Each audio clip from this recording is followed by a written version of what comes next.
Advertencia. Este programa, sus componentes y posibles invitados no tratan de expresar ideas políticas ni religiosas. En este programa solo divulgamos hechos históricos y relatamos leyendas, sin ningún posicionamiento político, ni religioso, ni social.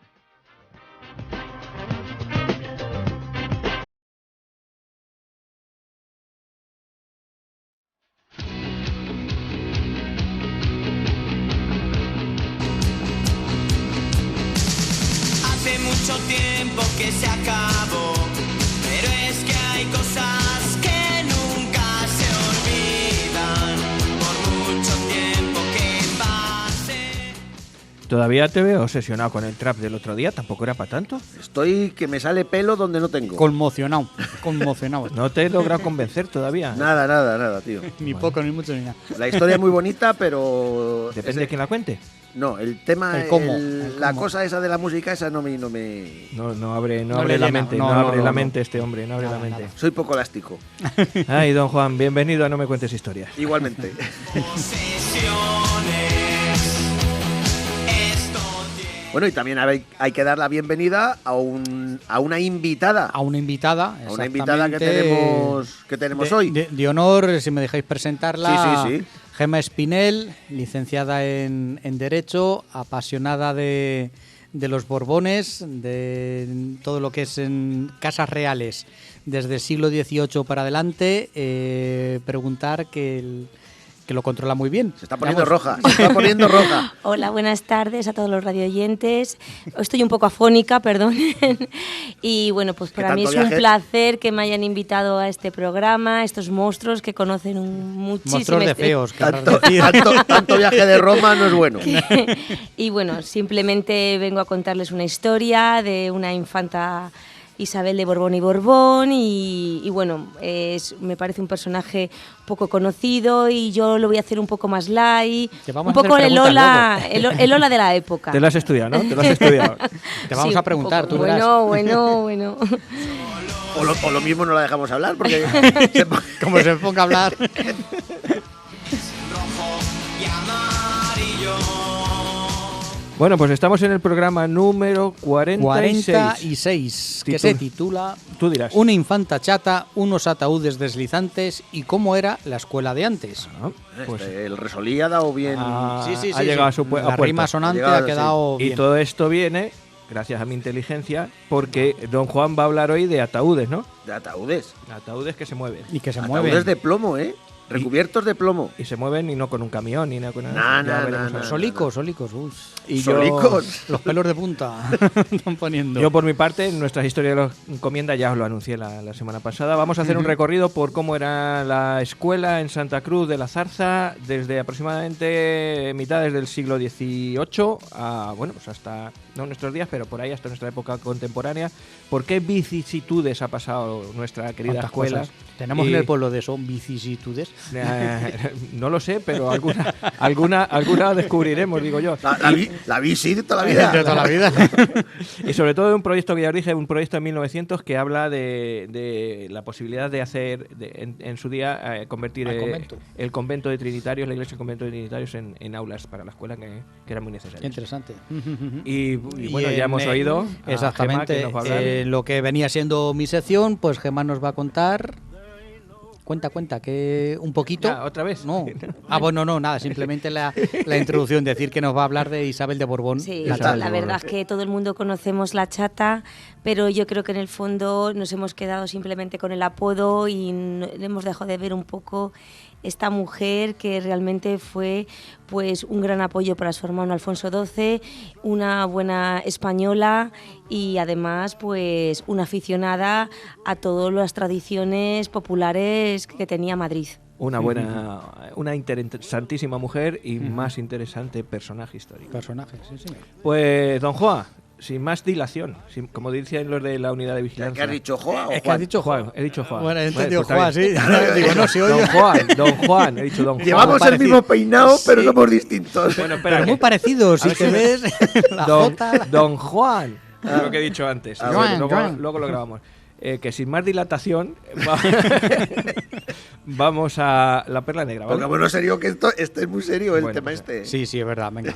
Ataúdes que se mueven. Venga, vámonos. La perla negra. Put your feet on the land and sea. But Gabriel, don't you blow your trumpet till you hear from me. There ain't no great cowboy.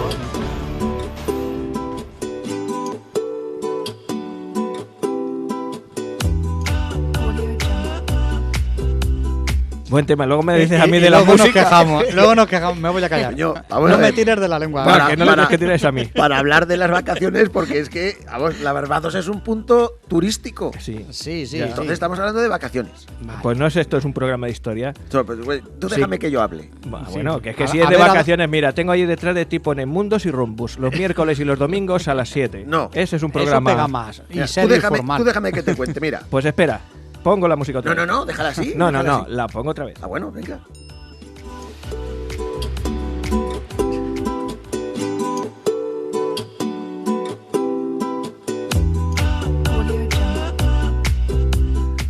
Pues como os decía, es que la Barbados es uno de los 13 países que forman las islas del Caribe o Antillas. Antillas menores. Ahí está, y chiquititas. es una magnífica isla con playas de arena blanca, Ujú. aguas cristalinas de color turquesa, Qué chulo. pero hoy la historia que nos ocupa no son las ofertas vacacionales, aunque el tema este de Canzoncilla, pues... Hoy vamos a hablar de un episodio en la historia en el que a día de hoy aún no se ha encontrado ninguna explicación. Ujú.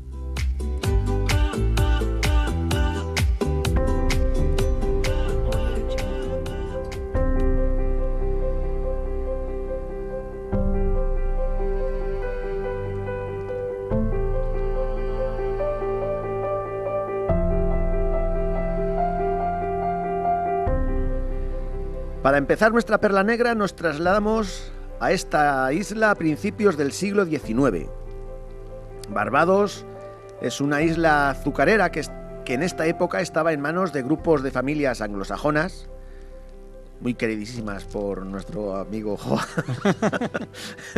que eran las propietarias de las plantaciones de azúcar y de un montón de negros esclavos que eran los que trabajaban.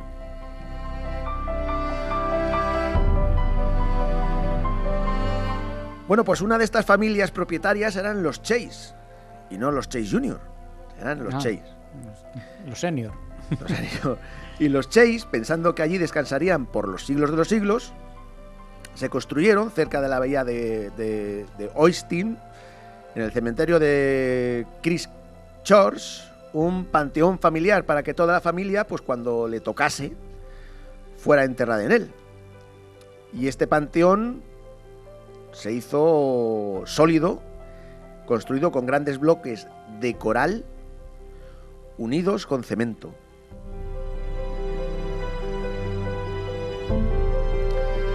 En 1807 la primera que tiene el honor de habitar este panteón es Thomasina Goddard. Al año siguiente la acompañaría su hija Ana María Chase. Y hasta aquí todo correcto y normal.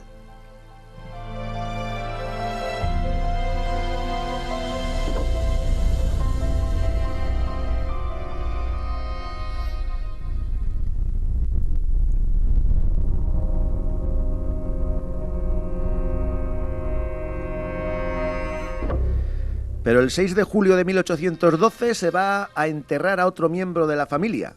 En este caso es otra de las hijas, Dorcas Chase. Es llevada al panteón. La pesada losa que cubre la tumba familiar es de 4 por 2 metros de superficie y está semienterrada.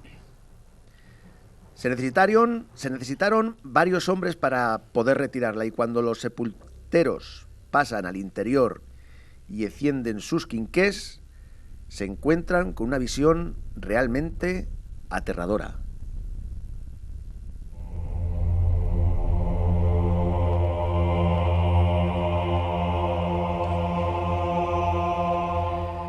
El ataúd de Ana María había sido movido hacia un rincón y el de la señora Goddard se encontraba ahora pegado contra la pared opuesta a la entrada, y no había ninguna señal de profanación.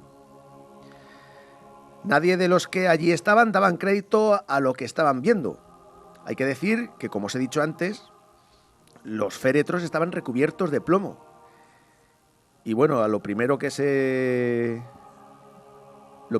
miró, aparte de una teoría de un viento que podía haber movido, ya ves tú la fuerza que tendría que tener el viento, que podía haber movido los ataúdes, fue a los negros. Y los negros, casi blancos, dijeron que ellos no habían sido. Cagor de miedo. Pero cagadicos. Así que bueno, pues una anécdota. Ahí se quedó la cosa. Así que dejaron el féretro de Dorcas Chase y colocaron en su sitio los otros dos que estaban movidos y se volvió a cerrar el panteón.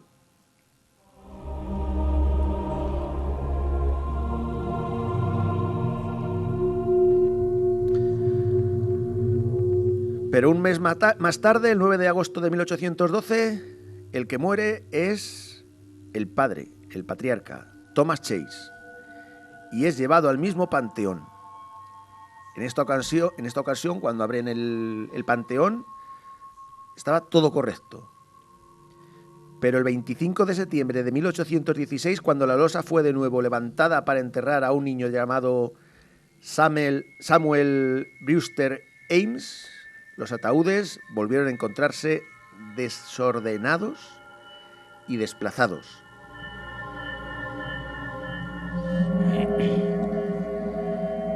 Directamente, ahora sí que no se dijo esto fue el viento, dijeron esto se ha ido los negros.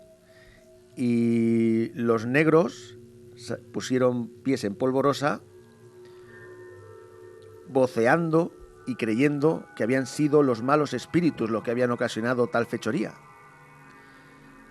Bueno, pues se vuelven a colocar otra vez los ataúdes en su sitio, los féretros grandes se quedan en la parte de abajo y los pequeños de los niños se ponen arriba y se cierra otra vez la tumba.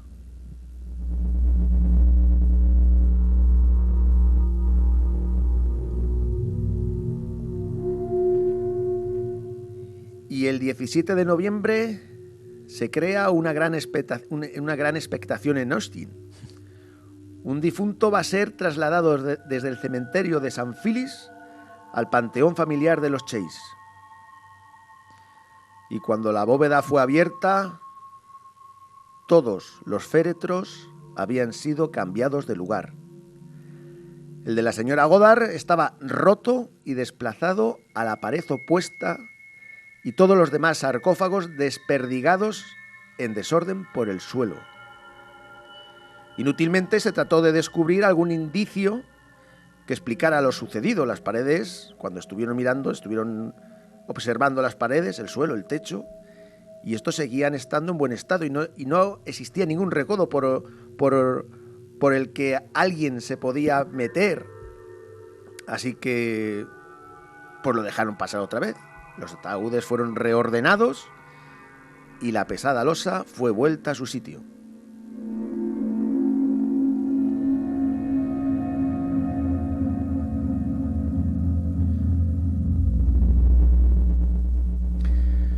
El 17 de julio de 1819, Thomasina Clark murió y su cuerpo fue trasladado al Panteón. Para entonces, hasta el mismo gobernador de Barbados, el vizconde de Combermere, asistió al sepelio acompañado por un centenar de observadores deseosos de encontrarse con el misterioso fenómeno. Y sus ansias quedaron satisfechas, pues cuando los albañiles retiraron la losa, los ataúdes del interior se hallaban otra vez desordenados y desperdigados por todo el lugar. Volvieron a registrar el sitio y tampoco vieron nada, pues como las observaciones anteriores que hicieron. Lo que sí se hizo esta vez fue que, aparte de colocar otra vez en su sitio los féretros, pues el suelo se recubrió de arena fina, pues para descubrir las huellas del posible culpable o posibles culpables. Y cuando la bóveda se volvió a tapar, pues tanto el vizconde como unos funcionarios marcaron el cemento con un sello, formando así una película infranqueable.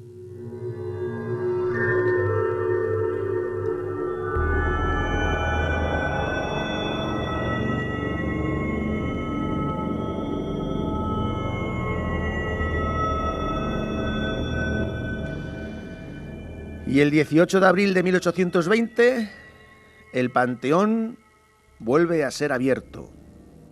Hasta entonces el lugar no había sido utilizado, pero la expectación despertada en el público y el deseo del vizconde de comprobar si su experimento había dado resultado hicieron que ese 18 de abril se abriera el Panteón. Cuando llegaron, el cemento estaba intacto y los sellos oficiales seguían en su lugar. Todos pensaron que en el interior se encontrarían también, pues todo en buen estado. Pero cuando el cemento fue picado y la losa retirada a un lado, se sorprendieron al escuchar un extraño rozamiento surgiendo de la oscura bóveda. Uno de los ataúdes de plomo había sido arrojado contra la losa, y al ser retirada esta por los albañiles negros, hasta entonces, la sepultura había sido arrastrada con ella. Los cada vez más aterrorizados y más blancos negros comprobaron que el ataúd de Meriana se encontraba ahora empotrado en la pared del fondo, y de tal manera que incluso el muro habría sufrido daños. Los demás féretros estaban diseminados por el suelo de forma caótica. El vizconde de Combermere no daba crédito a sus ojos. El exterior de la bóveda seguía estando tan sólido como siempre, por lo que nadie podía haberse colado dentro de algún resquicio, y la fina arena depositada en el pavimento interior no presentaba muestras de huellas o de presencia humana.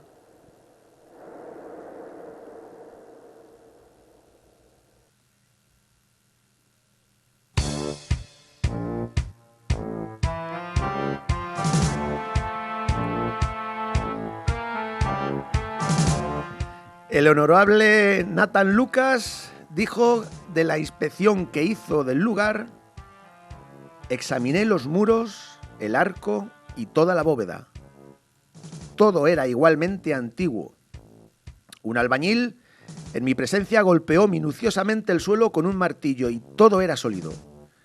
Confieso que no puedo explicar los movimientos de estos ataúdes de plomo. Ciertamente no se trata de ladrones, y en cuanto a broma pesada o truco hubiese sido necesaria la participación de demasiada gente, y el secreto hubiera sido descubierto. En cuanto a que los negros hayan tenido algo que ver, su miedo supersticioso a los muertos y a todo lo que con ellos se relaciona excluye a cualquier idea de esa clase. Todo lo que sé es que ocurrió y que yo fui testigo del hecho.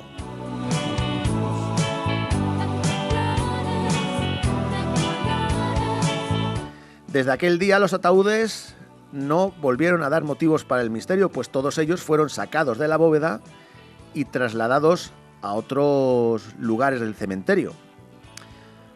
Una multitud de teorías surgieron en aquella época, tratando de solucionar el enigma, pero ninguna era lo suficientemente sólida como para ser válida. Se habló de pequeños seísmos, de negros vengativos, de bromistas, pero todas fueron desechadas por falta de consistencia y de pruebas. El misterio continuó así y hoy se sigue hablando en Barbados del misterio de los ataúdes deslizantes. Pero no creáis que es el único caso, ¿eh? Antiguas historias antillanas fue un libro publicado por Sir Algernon Spinall. En él, el autor nos describe un suceso similar acaecido en Stainton, Suffolk, en Inglaterra. Perdón por mi inglés, pero yo soy francés. Acaba de decir que es francés. En 1815 ocurrió estos hechos. Como en Barbados, los ataúdes de Stainton habían sido movidos al menos en 3 ocasiones, llegando incluso a ascender unas empinadas escaleras.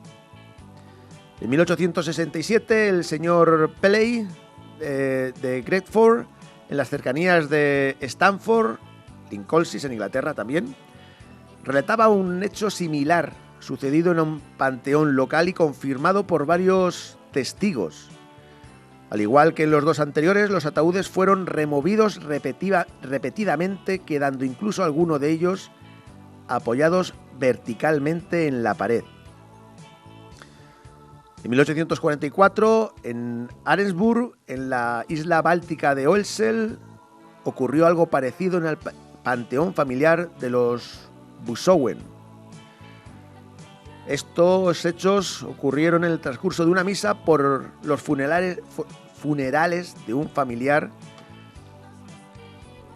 y estando en ellos se dejó sentir en el interior de la bóveda privada unos extraños ruidos que alertaron inmediatamente a los concurrentes. Los más atrevidos abrieron el panteón y descubrieron, boquiabiertos, cómo los féretros de sus difuntos se encontraban desperdigados por el suelo sin orden alguno.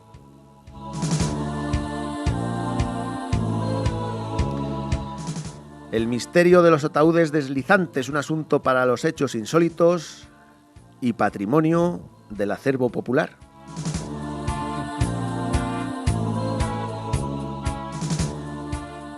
Esto es Aloyker Jiménez.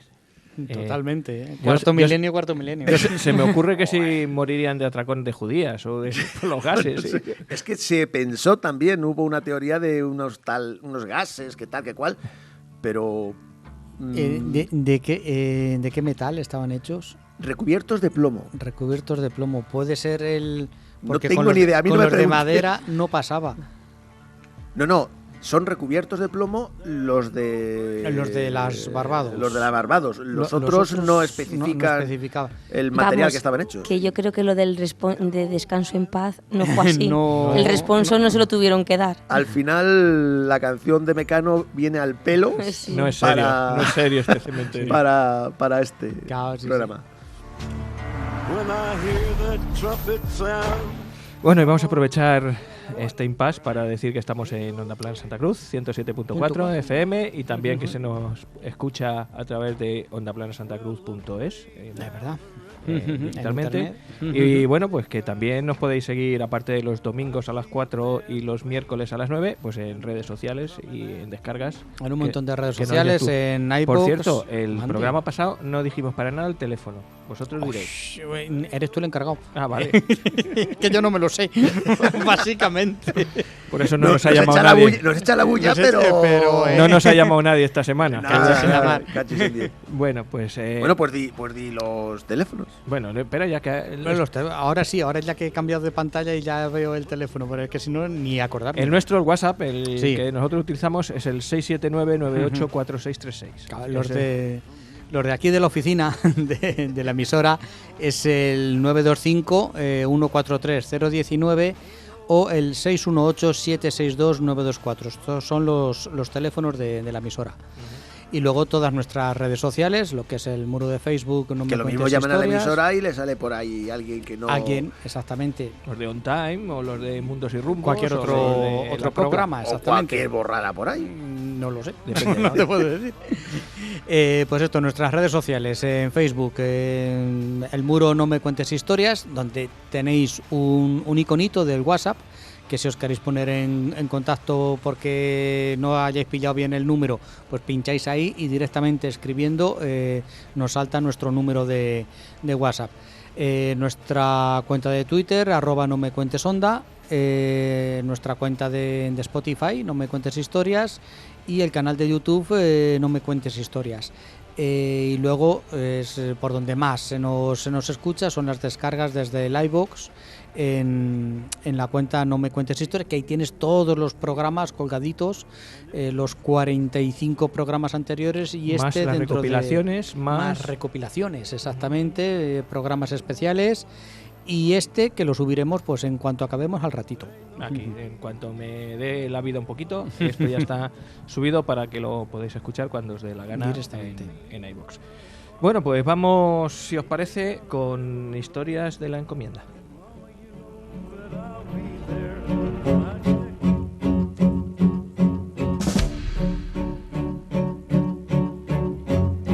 Tienes que hacer lo de los dedos ahora con el piano.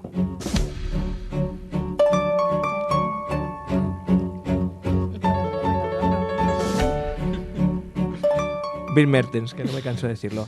Bueno, pues en nuestras historias de la encomienda, hoy os traigo, como os vengo anunciando, la historia de la escuela en Santa Cruz. Espera un momentín. Espera un momento. La invitada que caliente que va después, ¿eh? Ahí, Estoy anonadada de ver aquí a los tres. es un espectáculo, ¿eh? Total. Por no decir show. La semana pasada nos sugirió nuestro premiado, Mariano, que podíamos grabar esto, pero con cámara, es decir, como al estilo de los buenos de la cadena SER y esas cosas. Y cuando Es le que pasan- no es apto para No sé, menores. no lo sé, no lo veo. Más que nada porque no damos el perfil. Alguno da perfil y medio, pero...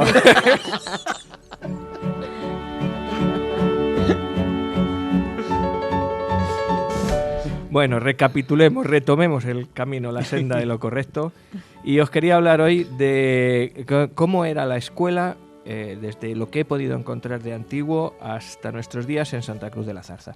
Y no es que no nos hayamos podido ir muy atrás en el tiempo, porque la verdad es que ni en Santa Cruz ni en ningún sitio las escuelas estuvieron siempre pues catalogadas, se pueden encontrar noticias, fundamentalmente porque pues, en el siglo XV, XVI, XVII la escuela prácticamente no existía.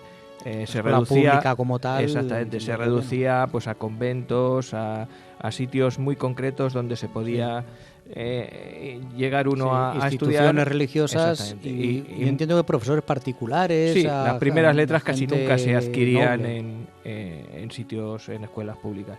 Entonces, lo más antiguo que he encontrado está reflejado en el catastro del Marqués de la Ensenada, que os suena, evidentemente. Ahí, además, que le dedicaremos un día a lo que pone de Santa Cruz el Marqués de la Ensenada. Fue un catastro, una recopilación de todos los pueblos, de todas las cosas que había en España, que se hizo en 1752, se le fue encargado a este hombre, y entonces pues empezó a recoger todo, negocios, dinero, tierras, en fin, una descripción bastante exacta para la época de cómo era España. Entonces, cuando nos referimos a Santa Cruz, pues tenemos una descripción de los oficios que había. Se habla de los alguaciles, de estanqueros, de sacristanes, del juez, de los... Estanqueros. Sí, estanqueros, el que tiene el estanco estanco. ya estaba, ¿no? Sí, sí. Y además de la cantidad que regulaba, la cantidad de dinero de reales de vellón que se les concedía. Y hay una referencia al maestro. El maestro de primeras letras, es decir, el maestro infantil, era don Gregorio Gambarte, y al que, según este escrito, se le regulaba la utilidad de 2.500 reales de vellón anuales. No sé si esta es la cantidad que se le pagaba al maestro, casi me parece excesiva para la época, pero sí que es la primera noticia que tenemos de un maestro, por lo menos la que yo he podido recoger, de un maestro en Santa Cruz, don Gregorio Gambarte. ¿Estamos hablando del año? 1752, catastro del Marqués de la Ensenada.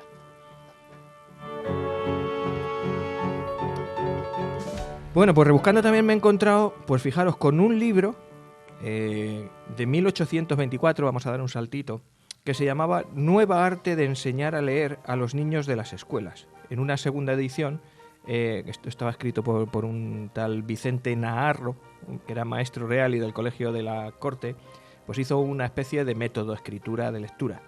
Y pues se difundía por ahí, se llevó a muchos sitios, y hay una redacción, una lista de los profesores de primeras letras que siguen este nuevo sistema de enseñanza y pueblos de su residencia, según informan los propios maestros. Pues en esta lista, que es bastante amplia, pues se hablaba casi por orden alfabético: Agustín de Vega de Torrelobatón, Agustín Ángel Pérez de Argete, Alejandro García de Reus, así recorre toda España, y en un momento habla de don Pascual Álvarez en Santa Cruz de la Zarza. Nuestro maestro en 1824, el de primeras letras, era Pascual Álvarez.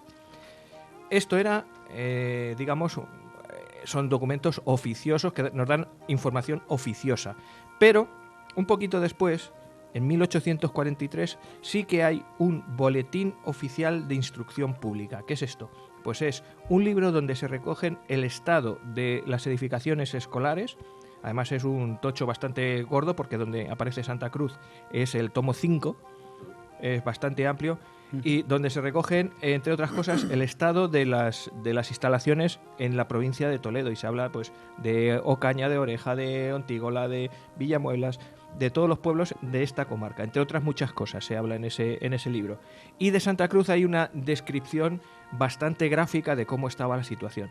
Aunque esto sea de 1843, me parece que os he dicho, sí, se describe una situación de años anteriores, porque enseguida vais a ver que con un salto de un año la situación cambia ligeramente.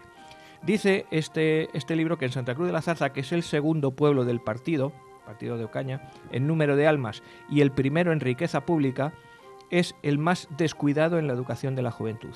Es un pueblo que cuenta con 4.164 habitantes y que solo tiene una escuela pública, a la que asisten de 86 a 90 niños de 6 años para arriba. El local no solo malísimo, sino perjudicial a la salud de los niños por la mucha humedad que recibe de un terraplén o cerro que le circunda.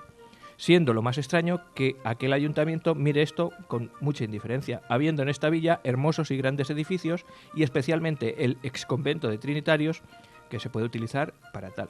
La dotación del maestro, aunque llena el espíritu de la ley vigente, es decir, que está reglado. ¿Se dice dónde dice era? terraplén? Sí, te voy a decir ahora dónde está.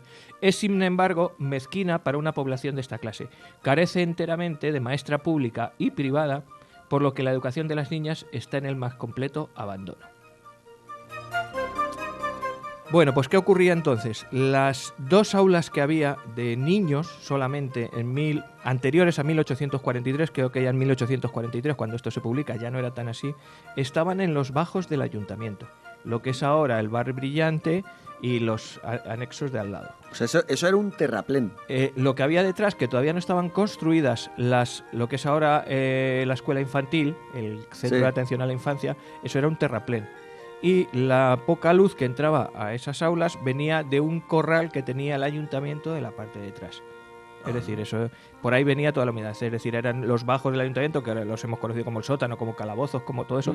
Había dos espacios que estaban pues más o menos acondicionados como aulas, en muy malas condiciones. Y en esta época no había ni siquiera maestra para las niñas no acudían a clase.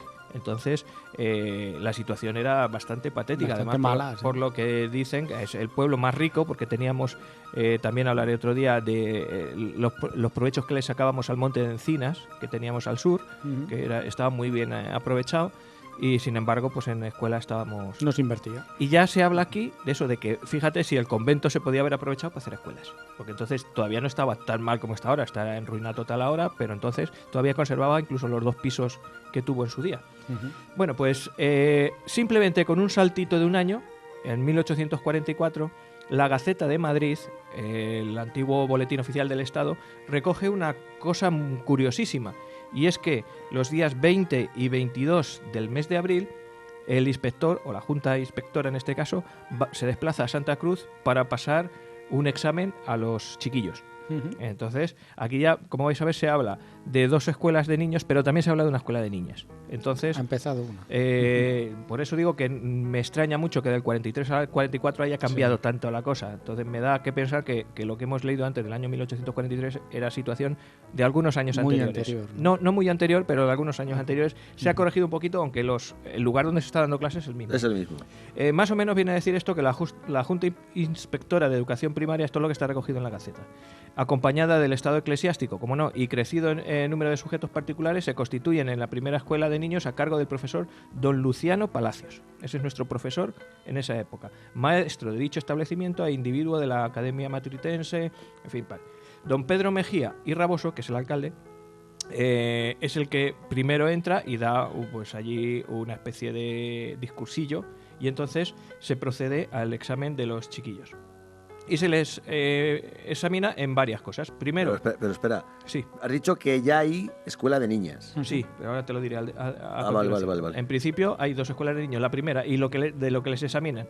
La primera serie se redujo a examinar a los niños del conocimiento de letras, de primera sección de silabario de corrido, y la segunda salteando las sílabas. Concluí esta serie leyendo la clase de segundo libro de niños. La segunda cosa, leyeron las clases del método práctico, que seguramente será este que os he dicho antes, libro de niños de Martínez de la Rosa, catecismo histórico de Fleury, amigo de los niños, fábulas de Samaniego y un manuscrito. En tercer lugar, se revisaron las planas y operaciones de aritmética, que se examinan de matemáticas. Cuarto lugar, la primera sección de doctrina cristiana respondió a cuantas preguntas se le hicieron del catecismo de Ripalda. ¿Os suena el catecismo de Ripalda? Un clásico. Y la segunda, se les preguntó y respondieron los niños mutuamente en cuántos capítulos del mismo catecismo se les mandó, recitando además las máximas morales del libro de Martínez de la Rosa. Después, recitaron reglas de gramática y ortografía castellana, el catecismo político de los niños y compendio de las historias de España y Sagrada. Por fin, respondieron demostrativamente y alternando a preguntas de geometría, de geografía y de astrología. Y concluyó un niño con unos versos pidiendo indulgencia, es decir, pedía perdón, por lo tenía muy bien preparado. Enseguida se adjudicaron varios premios a los mejores niños y acto continuo, la citada junta se desplazó a la segunda escuela a cargo de don Rufo José Serrano, que sin embargo, de no llevar de enseñanza más que 4 meses y ser los niños muy párvulos, estos empezaron en enero, por lo que estamos en abril, dicen que llevan 4 meses. 4 meses. Muy parvulillos. Con el año. Llenaron los deseos de la referida junta en el silabeo, lectura de corrido, pocos de ellos con la suficiente instrucción, todos en la doctrina cristiana, entrehabiendo mayores adelantos que sin duda alguna ha de proporcionar el tiempo. Es decir, que ya se habían iniciado, ya los tenían un poquito preparadillos para pasar el examen. Esto era el día 20. Y el día 22, que es a lo que voy, fue revisada la escuela de niñas a cargo de doña Concepción Román, las que instruidas medianamente en el silabeo y la lectura, tampoco era muy importante que las mujeres con supieran leer y medianamente escribir. suficiente. Era más importante porque en esta época me refiero, siempre lo digo con el entrecomillado. Exactamente, con el entrecomillado, que las mujeres entonces ¿para qué van a aprender a leer? Si lo que tienen que aprender y lo que fueron examinadas es de sus labores de manos, exactamente, que se les examinó de sus labores de manos, de costura, de todas esas cosas. Todo esto se escribe y se justifica y se aparece en el boletín en Santa Cruz de la Zarza en abril del 23 de 1844 y lo firma el alcalde Pedro Mejías y Raboso.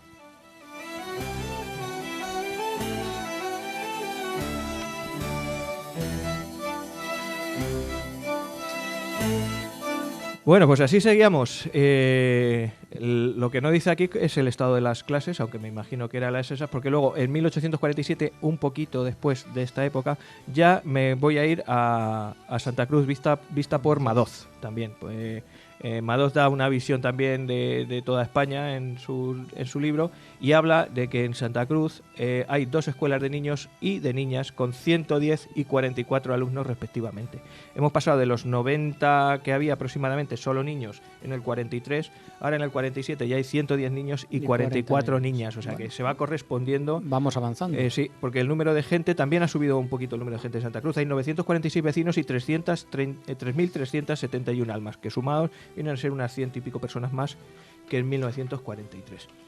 Y a continuación voy a dar un salto muy grande porque nos iríamos hasta prácticamente 1900-1910, en lo que os digo que hay un proyecto que se ofrece a las personas interesadas. En este caso es uno de los maestros el que lo hace, lo escribe y da la motivación para que se lleve a efecto, sustituir las escuelas actuales que había en esa época por unas dentro de lo que era la iglesia del convento de Trinitarios. Pero me lo voy a dejar ahora para el final porque quería seguir avanzando en el tiempo haciendo más referencias. De este 1900 se da un salto muy grande y me he ido a una revista que ya comentamos aquí en una ocasión, donde os describí cómo era Santa Cruz en 1960. No sé si os acordáis. Era la revista Provincia. Sí. Pues en 1960 se dice que hay en Santa Cruz 5 escuelas de niños y 5 de niñas, una de párvulos, más 2 terminadas de construir y otra en construcción. Aquí ya nos estamos refiriendo a las escuelas que se hicieron en la calle José Sierra, porque este es el tiempo en el que José Sierra es el vicepresidente de la Diputación y en el que se construyen las escuelas, que hoy son la escuela infantil, no, hoy es la unidad de educación infantil del colegio público. Es en esta época, en 1960, cuando se construye. Y ya tenemos aquí, bueno, hemos mejorado bastante en ese aspecto, aunque luego después en los años 70 volviésemos a empeorar por el baby boom, pero aquí ya tenemos esta recién estrenada. Las escuelas de las monjas que estaban en la calle Joaquín Moreno Silva, enfrente de tu casa, Juan, estaban funcionando desde 1950 y en 1975 he encontrado la orden del 14 de mayo donde se les reconoce como escuelas de educación infantil de preescolar, entonces de parvulitos, entonces, y se les da capacidad para dar, digamos, una enseñanza formal y reglada. Es el Boletín Oficial del Estado del 23 de junio de 1975, aparecen estas escuelas. Y así hasta el día de hoy, que ahora después os diré por dónde hemos pasado. Pero me voy a ir a esto, al proyecto de 1900. En este proyecto, el maestro que se llamaba Pedro Bueno y Vargas, bueno, el maestro que estaba aquí, pues piensa que sería bueno, como ya se ha dicho, que el convento de Trinitarios pasase a ser las escuelas de Santa Cruz, porque las condiciones que había eran malas. Hay unos informes de los inspectores de entonces que dicen cómo está la situación. Por ejemplo, se dice que los locales de las escuelas públicas de esta villa, estamos hablando de 1900, 3 de ellos, por lo menos, tienen muy malas condiciones higiénicas y pedagógicas. Los que están situados en la plaza son estrechos, húmedos, malsanos y pequeños, para contener el crecido número de niños que concurren a ellos la mayor parte del año. Los de la plaza son los que hemos dicho antes. Los que hemos dicho antes. Hay otro que se ha habilitado que está en el Pósito, en la calle Mayor, Sí. pero que este tiene un machón en el centro de la clase, que claro, que el ¿No puede maestro no puede ver a los que están detrás del machón. Y entonces, pues estorba para la vigilancia del profesor, además de quitar la luz y afear bastante el salón. Varias veces se ha pensado poner remedio a esta necesidad con la construcción de nuevos locales, pero unas veces por unas cosas, otras por otras. El caso es que los niños están condenados a pasar 6 horas diarias recluidos en unos antros mefíticos, expuestos al raquitismo y a contraer otras enfermedades de todo tipo. Las personalidades que, bueno, aquí sigue el maestro dando sus razones, que ahora os contaré, pero hay otro informe que habla de la escuela de niñas. Y dice que en el salón del piso bajo, los de los niños, que es de regulares condiciones, tiene 3 ventanas sin ventiladores y una puerta a la Plaza de la Constitución y carece de retrete. No existen carteles de asuntos de higiene. La sala del piso alto, que es lo que se empieza a habilitar entonces y que ahora es el centro de atención a la infancia, la escuela infantil, lo que nosotros allí hice primero y quinto, creo. Segundo hice yo. Se empezó a arreglar entonces. Y dice que, bueno, que en aquel momento la sala del piso alto de la misma está en estado regular y tiene piso de madera, 3 balcones a la misma plaza, puerta a una calleja muy sucia y a un corralillo inmundo, que ahora mismo ya no existe, llenos de estiércol y careciendo allí mismo de ventiladores y de retretes. De la escuela de niños, que es la que hemos hablado antes, que está en el piso bajo, dice que no hay nada más que 4 ventanas chiquitillas, no hay ventiladores, el suelo de ladrillo está en mal estado, da un corral lleno de estiércol, tiene un retrete. Las ventanas que abren a la calle y al precipitado corral están en malas condiciones, el salón carece de luz y se encuentra en malas condiciones de limpieza. Que no tienen, bueno, ya he dicho que un retrete, que no tiene mucha luz ni ventilación, que beben en la escuela los niños en un solo jarrito de una agua que tienen en una tinaja y que, no sé por dónde lo ponía por aquí también, que no tienen sitio para dejar las gorras, las boinas. La boinaja. No hay guardarropa. También se habla, fijaros qué curioso, que hay una asociación, una sociedad titulada La Filantrópica Popular, que ha instalado una escuela para los hijos de los socios, que consta de un salón con una puerta al frente que da directamente a la calle, 3 ventanas a cada lado y un piso de mosaico. Es algo oscuro, pero está en buen estado, y falta la habitación, guardarropa, ventiladores. Es decir, que hay una asociación que de manera privada ha dicho, bueno, aquí no pueden ir mis chiquillos, los vamos a mandar a otro lado, pero aún así las condiciones no son las mejores. Entonces, a raíz de eso, este hombre, Pedro Bueno, dice, pues vamos a ver, vamos a pensar si podemos voy a proponer un sitio para hacer unas escuelas. Y entonces dice que, me voy a ir para acá, a ver si lo encuentro, así, aquí en el proyecto, que los edificios destinados a las escuelas, da una justificación, deben hallarse en sitio ventilado y sano, retirados de plazas públicas, cuarteles y lugares ruidosos. Deben tener luces al este y al oeste. Esto, por si no lo entendéis, es porque como escribimos con la mano derecha, la luz nos debería entrar por el lado izquierdo, pero también si hay zurdos, si les entra por el lado derecho, mejor que si te entra de frente o de espaldas porque te da sombra. Entonces no había reconvertimientos de zurdos a diestros, ¿no? No. Pero bueno, pero es igual. Aunque no fuesen zurdos o tal, se dice que para escribir es mejor que te entre lateralmente. De lateral Bueno, que de frente. Exactamente. Los edificios destinados a escuelas deben hallarse, como os he dicho, tal, y bueno, pues que sean capaces de contener el número de niños que asistan, quedando suficiente espacio para las evoluciones. La economía en la construcción y la facilidad en la prontitud nos hace pensar que la iglesia del convento, cuyos dueños están inclinados a vender, es un sitio ideal. La referida iglesia tiene gruesas paredes de sólida construcción, Un edificio recién construido pues nos llevaría a tener humedades, porque hasta que un edificio nuevo pues se sedimenta, se solidifica, se seca, pues tiene humedades. Así que este edificio que ya está hecho pues evitaría tener estos problemas. La base de la iglesia mencionada, de las que hay incluso un plano, dice que tiene 33 metros de largo y 17 de ancho, que está dividido en 3 naves que se orientan de norte a sur y que las principales luces les dan de este a oeste, tal y como se pide, que las condiciones de aislamiento, de situación, de ventilación son buenas y que se pueden incluso mejorar, y que dividido el edificio en planta alta y planta baja quedarían 4 hermosos locales y además un sitio para que los niños puedan asistir a clase. Además, en los huecos que quedarían se podrían hacer 2 viviendas para maestras, que también cabrían ahí, y que las aulas que hay en la plaza se pueden utilizar para hacer viviendas de los maestros. O sea que el hombre pensaba en todo, ¿eh? Había pensado todo. Incluso dice que esta obra, una vez hecha, ahorraría al municipio... ¿Y si la maestra y los maestros se casaran, dónde vivían? Pues en la casa más grande, digo yo. Que toda la reforma ahorraría al ayuntamiento 325 pesetas que se pagaban de alquiler entonces por estos asuntos. Este proyecto no llegó a buen puerto, no se llegó a hacer hasta, pues fijaros, hasta 1960, que se hicieron las escuelas de la calle José Sierra, y entonces la situación cambió. Sí es cierto que, como os decía, tuvimos escuelas, pues hacia los años 50 empezaron las monjas, y que en los 60 es cuando empezamos. ¿Qué ocurre? Que a partir de los años 60, cuando nacimos nosotros, y 70, hay un baby boom, nace mucha gente, y nuestras escuelas de la calle José Sierra se quedan pequeñas. ¿Qué tiene que hacer el ayuntamiento? Que no tenemos otros locales, empezar a alquilar locales en todo el pueblo. Vosotros, no sé si habéis ido aquí en las escalerillas al lado de donde estaba la discoteca, había 3 aulas. Sí, segundo. En la calle de los Pozos había 2 aulas, con Don Miguel y Don Felipe. ¿Los Pozos dónde es? En la calle de los Pozos, enfrente de la herrería de Reyes. Sí, un poquito más Con arriba. Don Felipe, Con ¿dónde estaba antes la emisora? Exactamente, donde sí, estaba la primera de hecho, emisora. la casa de Martín Ángel. Don Felipe, sí. Pues allí había otras 2 aulas. Aquí, en Sí. donde estamos ahora mismo, un poquito aquí al lado, Sí. se pusieron también 2 aulas de quinto. Sí, en quinto. Es decir, que la escuela estaba desperdigada por todo el pueblo porque no había locales para tanto niño. Esto se solucionó pues en 1982, fijaros si ya estamos cercanos, cuando se abrió el primer módulo de lo que es hoy nuestro Colegio Público Eduardo Palomo, y un par de 3 o 4 años después se inauguró el segundo, en 1987 creo. A partir de ahí empezamos a respirar un poquillo.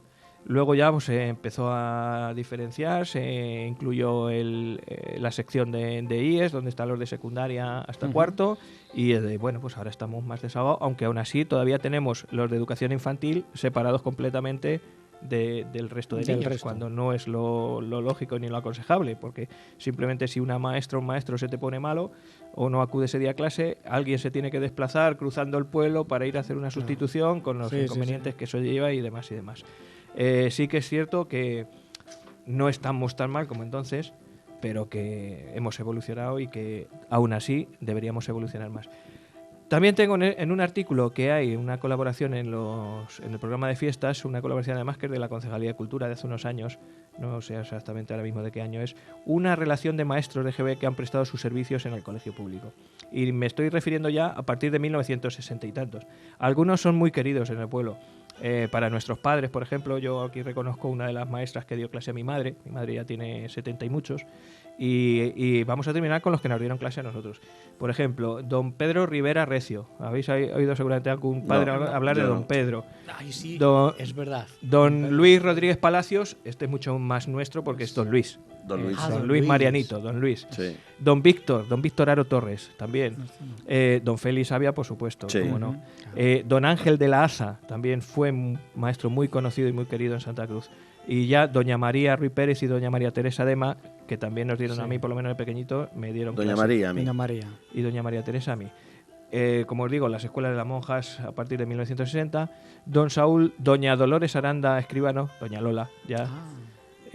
Don Víctor García González, doña Flor Pérez Lago, esta es una de las que le dio clase mi madre, iba a la clase de doña Flor. Don Emilio Muñoz López, Don Emilio Pavita, y además, pues eso, también muy interesado en la historia y Y creador de la del grupo. leyenda, ¿no? Sí, uno de los creadores.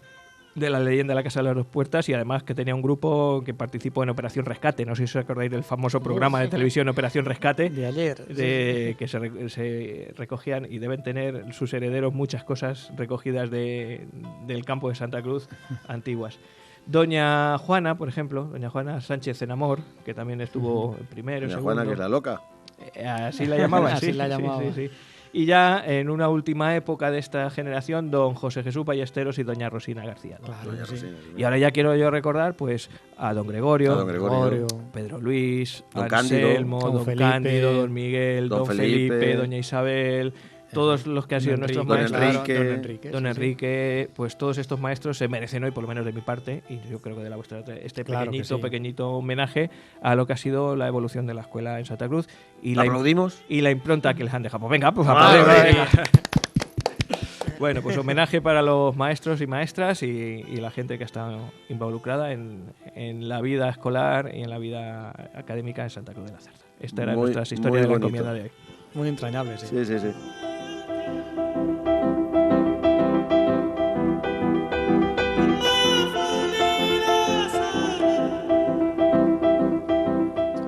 Bueno, ¿y por dónde tiramos después de esto?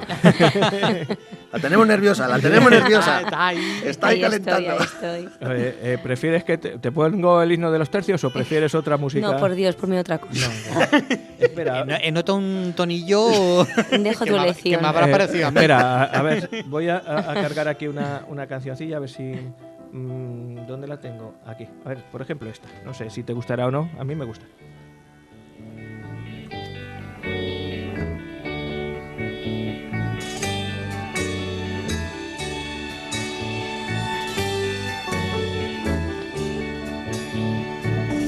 Mi querida España, esta España viva, esta España muerta.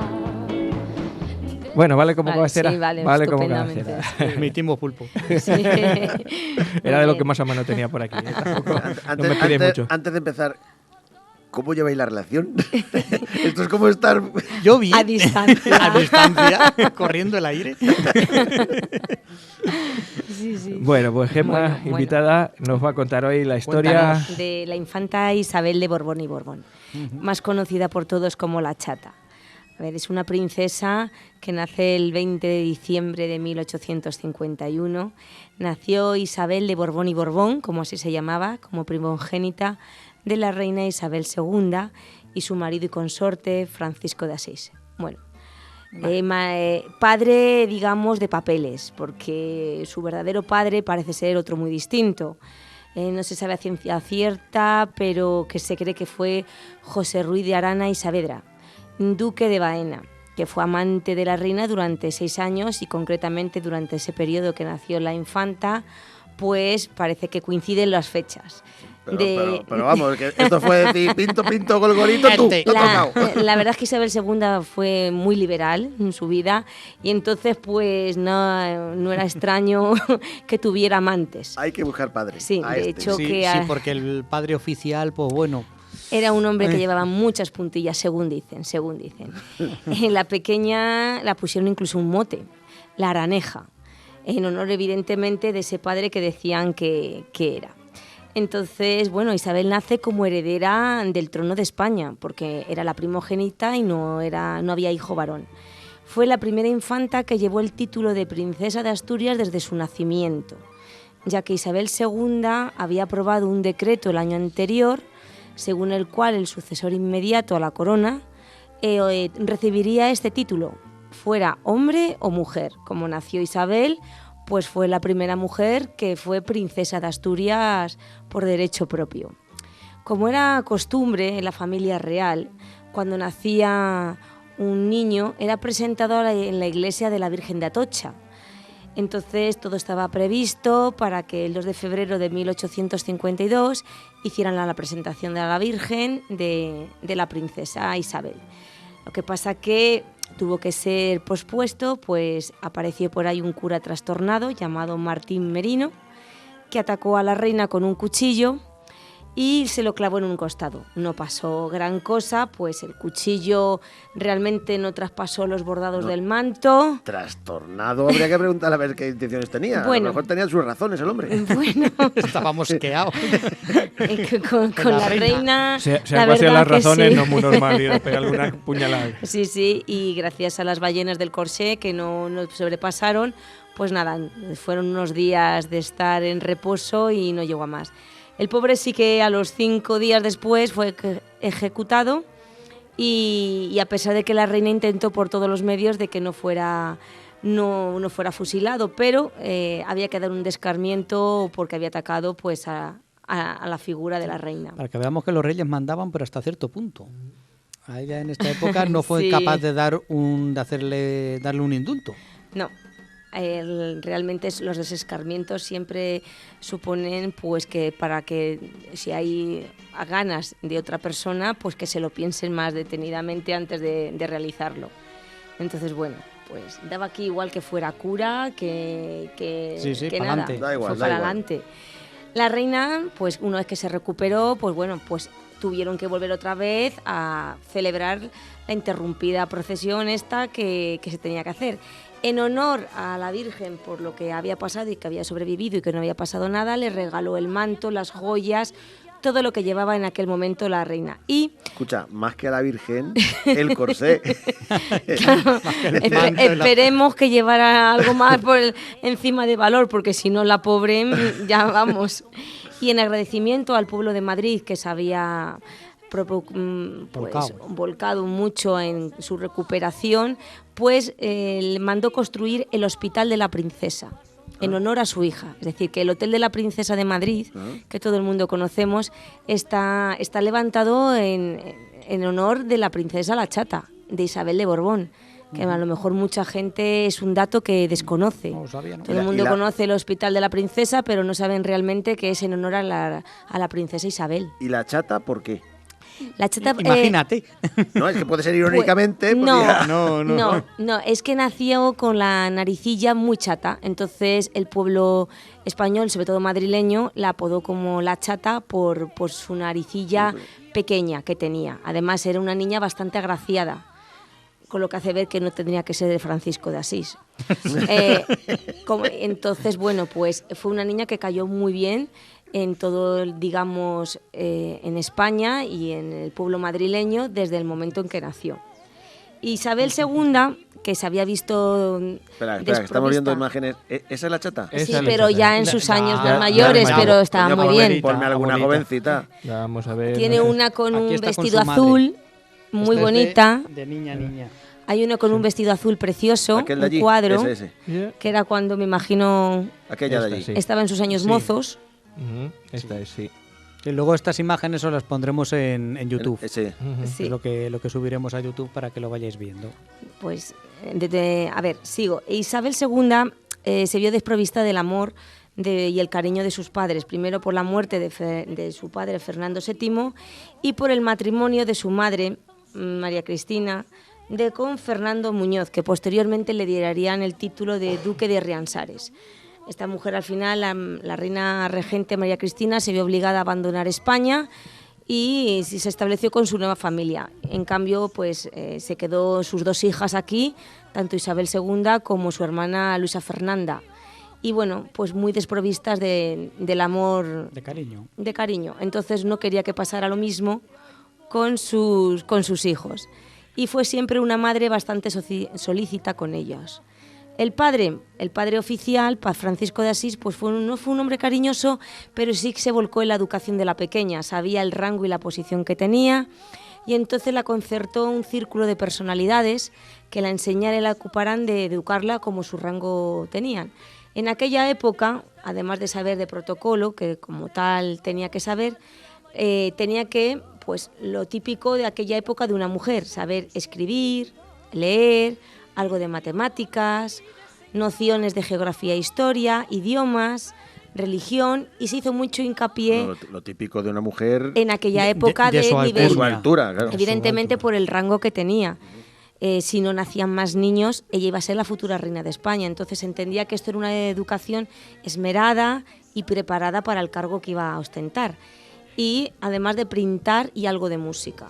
¿De qué? De música. De Pintar. Y pintar. pintar. La las afición de artes. pintar, Perdona, vale, pues estaban pues muy bien visto en la alta sociedad, y que supiera pues piano, tocar, es decir, la música. Se inició así una larga relación con el arte, porque la infanta toda la vida fue muy aficionada a la música, a las artes, fue mecenas de muchos músicos y compositores, y fue algo que siempre la duró hasta el final de sus días. Era una persona que le encantaba los caballos y la caza, y actividades que no dejaría hasta los últimos días de la vida. Una amazona diestra, conocida por sus galopeos por todo el palacio, alrededores, y sus caídas. Es decir, era muy desbocada y le gustaba vivir hasta el último momento. límite. Sí, totalmente.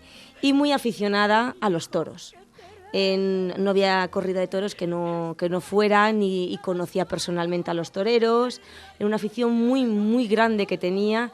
Incluso le escribieron un romance a la infanta Isabel, Rafael Dullos. Hay un romance que se llama La chata en los toros. Y yo voy a decir unos versos de ese romance, no todo el romance porque es muy largo, pero sí unos versos porque creo que retrata muy bien cómo era. A ver, empieza así. Deprisa que no llegamos, quiero la mantilla blanca, que rum por los salones del Palacio de Quintana. Dame el abanico verde de Mercedes mi cuñada, el que ella llevó a los toros cuando era reina de España. La infanta llega a su palco y al entrar toda la plaza, puesta en pie se arremolina, batiendo alegre las palmas. Mientras la marcha de los infantes resuena en las altas gradas y el sol pone al rojo vivo las barreras encarnadas, el andanada del sol con popular algazara, los morenos alborotan y gritan ¡Viva la chata! ¡Ay, madre y señora! ¿Quién volver a nacer lograra para ser solo mujer en vez de nacer infanta? Unos segundos después, con sus sobrinos estaba. Las dos reinas impacientes se acercan para besarla. Chicoleo con los nobles, sonrisa la diplomacia, taconazos de saludo, golpes de las alabardas. Paso su Alteza Real, la infanta Isabel de España. Estos son unos pequeños versos de un romance que podéis encontrar, que es larguísimo, y bueno, pues que se ve un poco aquí, no solamente cómo la querían, sino qué vida llevaba, y bueno, también las tradiciones del pueblo madrileño en aquel momento. Fue también una infanta que le gustó muchísimo los adelantos técnicos, una de las primeras que no le importó viajar en automóvil. Y entonces, bueno, como podemos ver, se le va construyendo una personalidad con una naturalidad y una facilidad de contactar con el pueblo español, pues que la llevaría toda la vida a ser queridísima. La reina Isabel, su infancia, ¿cómo fue? Pues la verdad es que desde pequeña se la dejó muy claro su papel en la corte y la importancia de su rango. Entonces, en aquella época era muy importante la salud de los niños. Sabían que había que cuidarla porque era un tema primordial, y más si se trataba como heredera del trono. Jugaba simplemente con los niños que vivían en el palacio, y en ella encontró una amiguita especial que sería amiga y confidente hasta el final de sus días, que era Lolita Balazat y Bretagne. Con ellas estuvo, y bueno, así llevó una vida de princesa hasta que el 28 de noviembre de 1857 nació el tan esperado varón, Alfonso. En este caso parece ser que el padre... ¿Se le jodió la cosa? Sí, pero que nunca le importó, porque siempre quiso muchísimo a su hermano y fue como una segunda madre para él. Es decir, ella no le importó dejar ser princesa para ser infanta. Bueno, nació Alfonso, que supuestamente su padre fue un militar muy apuesto, pues multó. Y bueno, automáticamente... También presuntamente. Es presuntamente. Oficialmente es el otro. Oficialmente, Sí, bueno, la reina el otro era ligera diría, de nacido cascos. en mi casa, pues hijo mío es, ya Claro. está. Y automáticamente el título de príncipe de Asturias pues pasó al recién nacido. En aquel momento, ya tenemos los primeros años de la infanta Isabel, volvió Leopoldo O'Donnell a formar gobierno a petición de Isabel II. Y vio que para mejorar un poco la imagen de la familia real, se prepararan viajes por todas las provincias de España, un poco para hacerse conocer. pues parece ser que tuvo un gran éxito, y gran éxito se debe a la naturalidad, al desparpajo pues de la infanta Isabel, que encadiló a todas las clases sociales de aquel momento que se encontraban con ella. Además, iba ataviada con los típicos trajes regionales de las provincias donde acudía, y la verdad que se hizo muy popular entre todo el mundo. Entre tanto, la reina Isabel II tuvo otros 3 hijas más: Pilar, Paz e Eulalia. Y también se echaron a dedos a ver quién es el padre. Bueno, no he indagado mucho, pero creo que sí, que fueron de padres distintos. Pero bueno, esos ya fueron realmente los primeros años de la infanta, que ya desde el primer momento su naturalidad encadiló a todo el mundo. Ya llegando a ser jovencita, pues como todos los miembros de las casas reales, pues la buscaron marido. Aquí no era por amor, aquí era o bien por intereses políticos o para hacer lazos con casas reales. Y se le buscó a Cayetano María de Borbón, dos Sicilias y Austria, conde de Girgenti. Este hombre que Nombre nació... tenía, por lo menos. Sí. Este hombre, nacido el 12 de enero de 1846, era hermanastro del derrocado rey de las dos Sicilias, Francisco II. Su vida fue dedicada al ejército, pero realmente tenía poco parné. Su situación económica era muy precaria. Impuso como condición para casarse con la infanta Isabel que tenían que mantenerse por sí mismos, que no quería dinero de ninguna especie, y entonces ella tuvo que prescindir de su séquito y entre ellas de su amiga Lolita Balazat. Entonces se celebró la boda en mayo de 1868 y después de los festejos la pareja inició un largo viaje de novios que no volverían hasta otoño. Durante el viaje, pues fueron a conocer... Eso es un viaje novios, lo hemos Ahora te digo, fueron los tíos de su marido, que eran quien realmente la habían criado, los archiduques Reinero y María de Austria, que se portaron muy bien con Isabel, pero sin embargo los acontecimientos en España eran otros distintos. La reina Isabel II tuvo que abdicar y exiliarse en Francia. La infanta y su marido, una vez terminada la luna de miel, pues se marcharon también a París, donde allí se establecieron en una casa y allí vivían. Pero al poco tiempo Cayetano empezó otra vez a sentir los síntomas de una enfermedad que no había vuelto a sufrir desde que era niño, que era la epilepsia. Esto, junto con los brotes de depresión que le daban, pues fue minando poco a poco su salud mental. Llegó a tal momento que tuvieron que marcharse a Suiza, concretamente a Lucerna, a ver si el cambio de aires le podía favorecer y curar. En aquel entonces la infanta Isabel se quedó embarazada, pero sufrió un aborto. Esto le sumió en una gran depresión y finalmente el 26 de noviembre Cayetano se suicidó. Habían pasado 3 años desde que se casó, se quedó viuda enseguida, y aunque había sido una boda... ¿Pero la depresión le pasó a él? A él. Le pasó a él. A él. El marido, con los antecedentes y más de eso de tener familia, pues le sumió todavía más y se suicidó. Entonces tenemos a una Isabel que después de 3 años de casada está viuda y que fue un duro golpe para ella, porque aunque fue una boda por el Estado, se tuvieron cariño y afecto. Fue un matrimonio bien avenido y entonces pues para ella fue un duro golpe realmente que muriera. Una vez que se murió, ya viuda, volvió otra vez a París, al Palacio de Castilla de su madre, y allí se hospedó con ella. Estuvo con ella y pronto acudió su amiga Lola Balazat a ponerse al servicio otra vez de ella. ¿Qué pasaba mientras tanto? Pues Isabel ocupó su tiempo en cuidar a sus 3 hermanas pequeñas, que tenían 11, 10 y 8 años, ya que su hermano Alfonso había sido enviado a estudiar a Austria.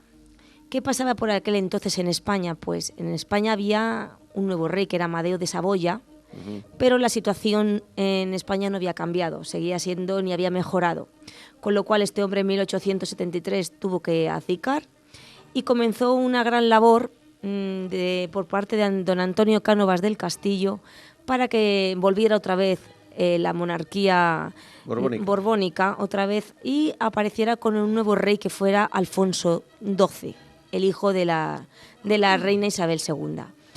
Entre don Antonio Cánovas del Castillo e Isabel, estamos hablando de Isabel la infanta, la chata, pues hubo una buena relación y sintonía. Desde el primer momento se dieron cuenta que lo mejor para España y para la dinastía era que en el cargo como rey fuera, en vez de su madre, su hermano. Entonces, Isabel, que siempre mantuvo una estrecha relación con su hermano, muy al contrario de su madre, ejerció en ese momento un papel de total dedicación para poner en funcionamiento todo lo que tenía que llegar. Una vez que se puso fin a la Primera República, Alfonso estaba en Inglaterra y en la Academia de Salzburg, donde se publicó su primer manifiesto, donde se presenta como el rey justo para todos los españoles, y sus intenciones de quererlo ser. En enero de 1875, Alfonso XII entra en Madrid ya como rey de España. Tenía 17 años. Pero pronto Cánovas vio la necesidad de traer a palacio a la infanta Isabel, por 2 motivos. Primero, porque la reina madre no podía regresar, aquí no se la quería, y el país seguía en contra de ella. Y segundo, porque Alfonso necesitaba a alguien que le guiara en su nuevo papel y frenase su ímpetu juvenil. Date cuenta que Alfonso XII tenía 17 años. Y también porque, evidentemente, al subir al trono el rey Alfonso XII, ella volvía a ser otra vez princesa de Asturias. Era la sucesora en el trono. Si le pasaba algo a Alfonso XII, Ella pasaba... Por eso fue princesa de Asturias en 2 ocasiones, cuando nació y luego posteriormente cuando a su hermano le nombraron a rey. De ahí la importancia política que tuvo la chata y que, bueno, durante mucho largo de la historia siempre pasó muy desapercibida. Si hubiera pasado algo, hubiese sido ella quien hubiera reinado. Isabel III hubiera sido. Hubiese sido Isabel III, sí.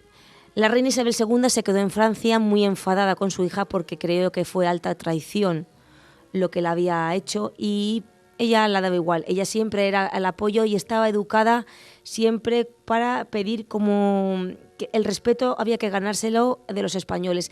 Fue una persona que durante toda la vida quiso llevar una vida intachable, un poco dice que para compensar los desórdenes de su abuelo, Fernando VII, y de su madre, que pensaba que no llevaba una vida totalmente, digamos, intachable, sin escándalos. Que sepas que es uno de los ídolos de Fernando VII, aquí Joaquín. Oh, vale. ¿El felón a Fernando VII? El más tuerzo, que diría Nieves con Costrina. Un elemento, por Dios, un elemento. No, la verdad es que tampoco es santo de mi devoción. Bueno. Peor rey de España. Sí, la verdad es que sí. La verdad es que sí. Ominioso.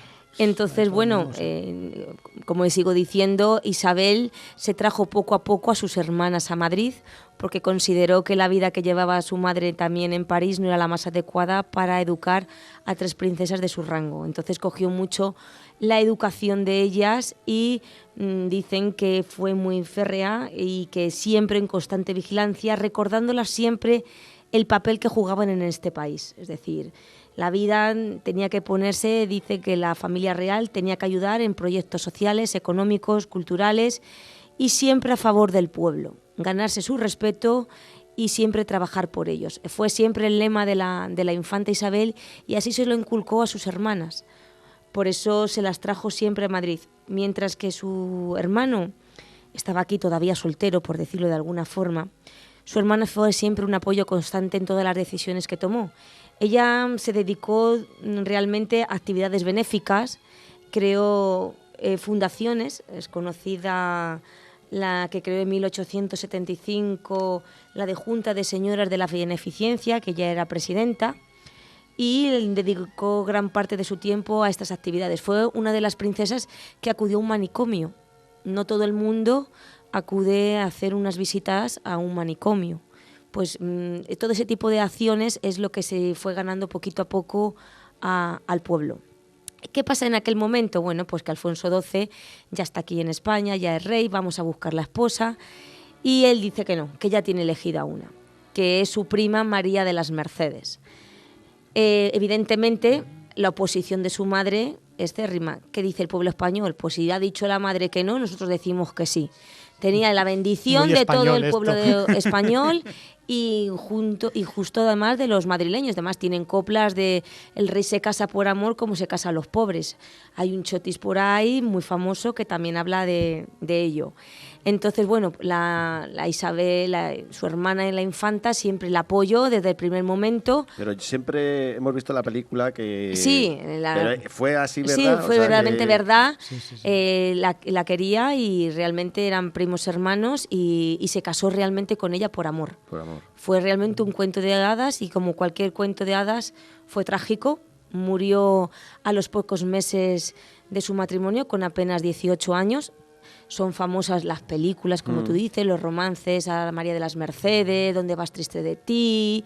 Es decir, sí que sacaron coplas porque realmente fue una reina muy, muy querida por todos los españoles por poco tiempo que estuvo. Creo que fueron 6 meses. Fueron 6 meses lo que más o menos... Y a partir de ahí Alfonso XII... como murió sin descendencia, pues había que casarse. Y ahora sí que se casó por estado.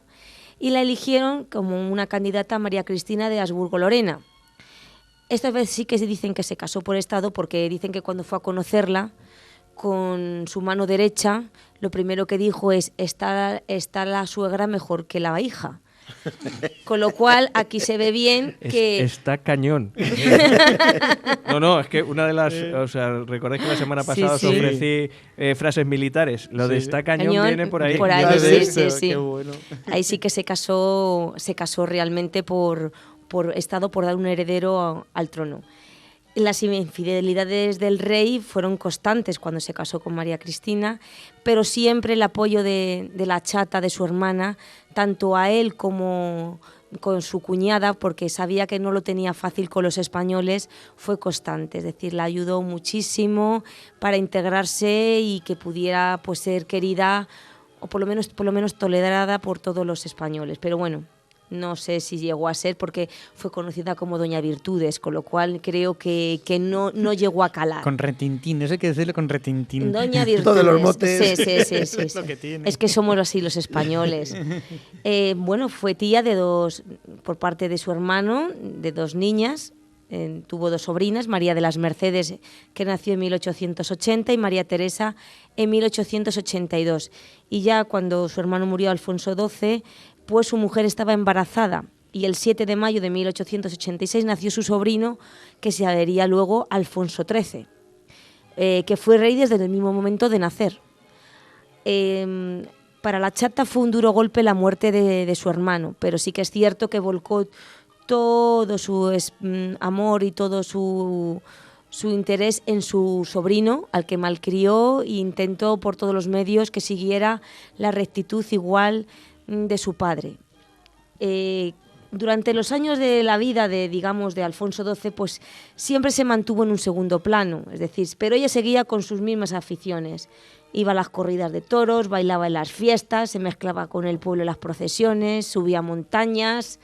Era el personaje más popular de la familia real. La imagen fría de la reina regente María Cristina lo aportaba el lado cálido y humano Isabel. En ya un pueblo más republicano que monárquico, pero a ella la querían. Yo creo que ella fue, el personaje que hizo que todavía se sujetara la corona en una España, ya digo, que era más republicana ya, sobre todo en Madrid, y que en el resto que monárquico. ¿Cómo fueron sus últimos años? Bueno, sus últimos años siguió siendo mecenas de los músicos españoles. Le gustaba mucho la música clásica alemana. Era muy aficionada a acudir a Austria, a la capital, a ver los salones y la ópera. Y una cosa que se me había olvidado, y es que una vez realizó en representación de su hermano, el rey, un viaje a Argentina con motivo del centenario de aquel país, en 1910. Todavía el viaje se recuerda. Yo creo que la mujer caló hondo y supo muy bien estar en su lugar. Isabel disfrutó de vacaciones en la granja y que se sentía muy a gusto con sus paisajes, sus fuentes y pues montando a caballo, que era lo que realmente le gustaba. Cuando fue en la mayoría de edad de Alfonso XIII, ella consideró que ella se tenía que retirar de la vida pública. Entonces compró un edificio en el barrio de Argüelles, en la calle Quintana, que actualmente está ocupado por las dependencias del aire, y ahí siguió manteniéndose, ejército de pero Elche, sí. en un segundo lugar.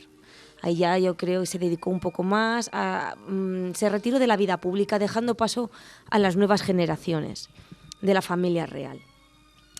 Pero se sentía muy sola, poquito a poco sus amigos se fueron falleciendo, fueron muriendo, seguía siendo el personaje más popular y más querido en Madrid, pero vemos que hubo un momento pues que Alfonso XIII tiene que abandonar en 1931 el país y abdicar porque bueno, pues ya no le querían los españoles como él dijo. Y al único miembro de la familia real al que se le permitió quedarse fue a la chata.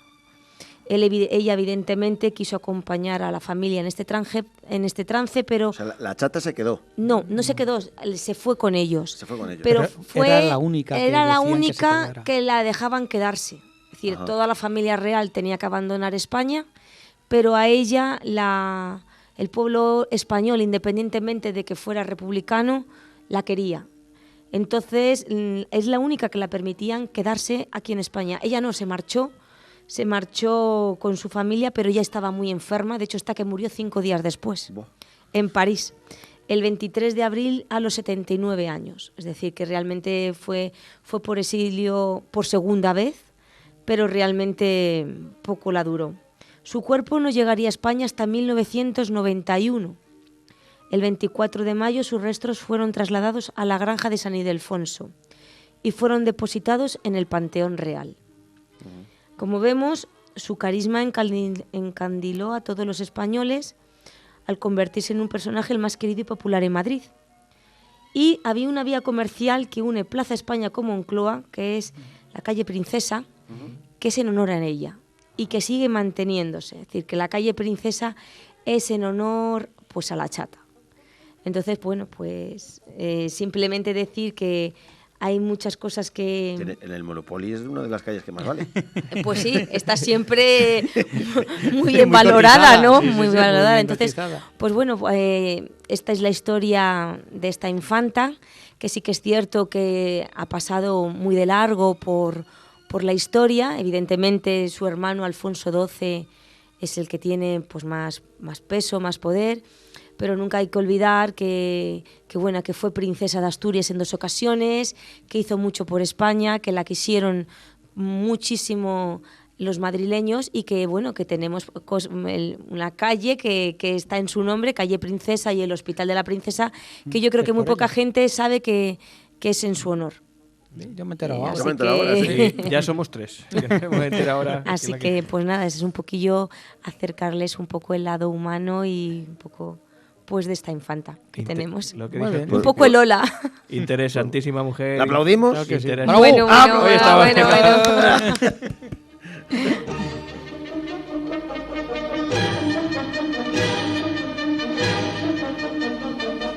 Le tienes que hacer una taza, Gema, ya lo sabes, tienes que encargarle una taza. Hay que Todos, hacer Bueno. fotografía y... fotografía y taza. todos los invitados se llevan su taza y las paga el director con lo que nos Nada, nada. quita de sueldo. Ha sido todo un placer compartir hoy la tarde con vosotros y nos tienes me que lo he decir- pasado muy bien. Hombre, joder, Nos vale, te- la fotografía en condiciones no se la hagan así de lado. Seguro que me está sacando feísima. Bueno. No, soy mucho más mona Ay, que la ver, foto que me ha qué par de sacado, ¿eh? cotillas que sois, ¿eh? Que decía yo que lo dejes para luego, que tenemos tiempo. No, que aparte de lo de las tazas y de estas cosas, esta vez no tenemos concurso, pero tendremos más concursos, ¿no? Sí, hombre, más sí, sí, concursos. sí. Ujú. Igual que tendremos invitados, nuevos invitados. Y igual que le dijimos a nuestro anterior invitado, te emplazamos aquí para la siguiente ya. Ahí está. Muchísimas no. gracias. Ya nos tienes que ir diciendo tema y día. Muchísimas Te lo gracias. dije. Pero Tengo la- algo en mente también, tengo Pero algo en mente. solamente se da una taza. Rata. Bueno, vamos a lo que vamos. Nos quedan las canciones con historia. Vamos ya un poquitín paso de tiempos, pero bueno, esto merece la pena. Fíjate, está en francés, te lo voy a traducir. Les enfants de la patrie. Sobre mis cuadernos de escolar, sobre mi pupitre y sobre los árboles, sobre la arena, sobre la nieve, yo escribo tu nombre. Sobre todas las páginas vacías, sobre todas las páginas blancas, piedras, sangre, papel o ceniza, yo escribo tu nombre. Sobre las imágenes doradas, sobre las armas de los guerreros, sobre la corona de los reyes, yo escribo tu nombre. Con esos ojitos que me estás mirando. me estás Estos poniendo los pelos de punta. Estos brotes hay que cortarlos de cuajo, ¿eh? Os voy a contar la historia. Esto es un poema de un poeta francés que se llamaba Paul Éluard, que durante la dominación nazi de Francia pues estaba proscrito, estaba escondido y escribió este poema que se llama Liberté y se lo hizo llegar al maquis, a la resistencia francesa. La resistencia francesa lo imprimió y en la fecha, os lo voy a decir exacto, el 1942 miles y miles y miles de copias fueron lanzadas sobre el cielo desde el cielo de París sobre la capital en plena dominación nazi. Y hay una canción de este poema que es esta, y se llama Liberté, de Cassandre, y es el poema muy bonita historia, de Paul Éluard. Sí.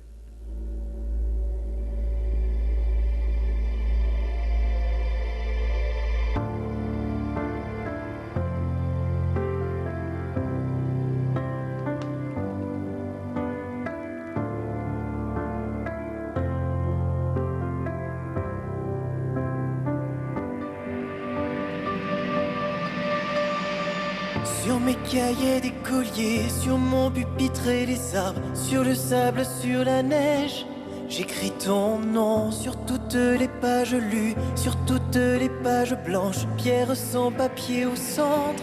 J'écris ton nom sur les champs, sur l'horizon, sur les ailes des oiseaux et sur le moulin des ombres.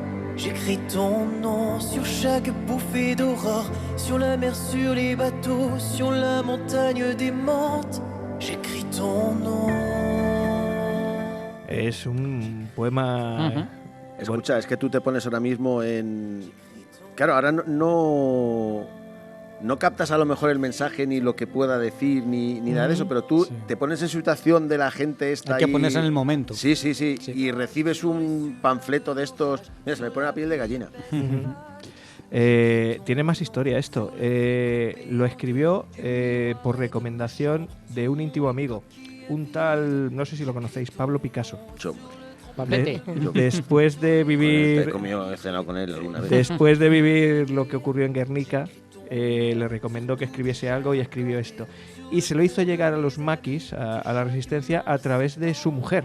Su mujer era francesa, pero nacida en Alsacia, en Alemania, y tenía un fuerte acento alemán y consiguió cruzar los requisitos o los sitios, los controles que hubo gracias a su acento alemán, haciéndose pasar por la alemana para que llegase el panfleto hasta el sitio, para que luego fueron los ingleses, con los aviones ingleses, los que tiraron el poema, los que lanzaron el poema sobre París. Liberté de Paul Éluard. Muy chulo. Sur mes refuges détruits, sur mes phares écroulés, sur les murs de... Bueno, nos vamos yendo. Si no queda más remedio, pues sí. Vamos a ir partiendo, sí. Bueno, pues entonces pongo ya siniestro a las preguntas. Esta canción está mola, pero... ¿Te la dejo otro poquito o qué? Está bien, hombre, pero sí, el otro esta día... nos hubiera importado. Bueno, pues nada, que volvemos la semana que viene con el programa 47 ya. Exactamente. Volvemos con la semana que viene y con la Perla Negra, que va a hablar del último zar de Rusia. Hombre, Uh-huh. Nicolás II. Ahí está.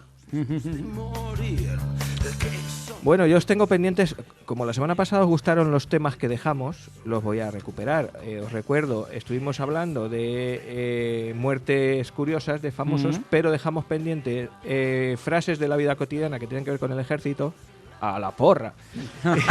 y está cañón, que hemos dicho. Y también tenemos cómo se organizaron o por qué se hicieron así las provincias tal y como están hoy en España. Culpa de los franceses también, por cierto. Sí, un poquito por fue. culpa de los franceses. Un poquito fue.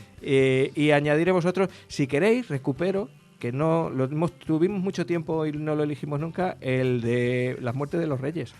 Las muertes no eran muertes de los reyes, que digo yo, los reyes locos. Reyes locos. Reyes locos, sí. Reyes que y en la primera temporada tenías algo también de los papas, que fue el primer... Sí, ahí se quedó pendiente también alguna cosa de los papas. Bueno, sí. ya lo buscaré. De momento eso, si queréis lo solucionáis vosotros y si no lo ponemos en Facebook y que elija la gente.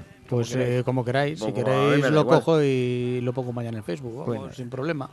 Pues nada, y don Joaquín, usted dirá, ¿de qué Pues nos habla? yo me voy a ir con uno de los grandes, de los que a mí me molan, y a pesar de que fue el más grande entre los grandes, Gento. ni parecido, Y Estefano. jugaba de central, don Álvaro de Bazán. Ahí está. Hombre, El invicto, el mejor almirante español de toda la historia, y que yo creo que no se le conoce o reconoce suficiente fuera de los ámbitos así de los que nos mola un poquito la historia, fuera del ámbito de la Armada. Ya lo hemos tenido por aquí en otras ocasiones. ¿qué hubiera con pasado el- si la Gran Armada hubiera... Lo hubiera dirigido él como estaba previsto en un primer momento. Tuvimos ya por sí, aquí al cocodrilo famoso, ¿no? Exactamente, y sí, también sí. tuvimos algo... Ha salido de vez en cuando a aquí relucir. Lo hemos tenido. Sí, estuvimos allí en el... En el museo. En Bueno, el en- museo. en Bueno, en la- el... ¿cómo En se el llama? Archivo General de la Sí, Armada, que es allí el está. palacio de don Álvaro de Bazán.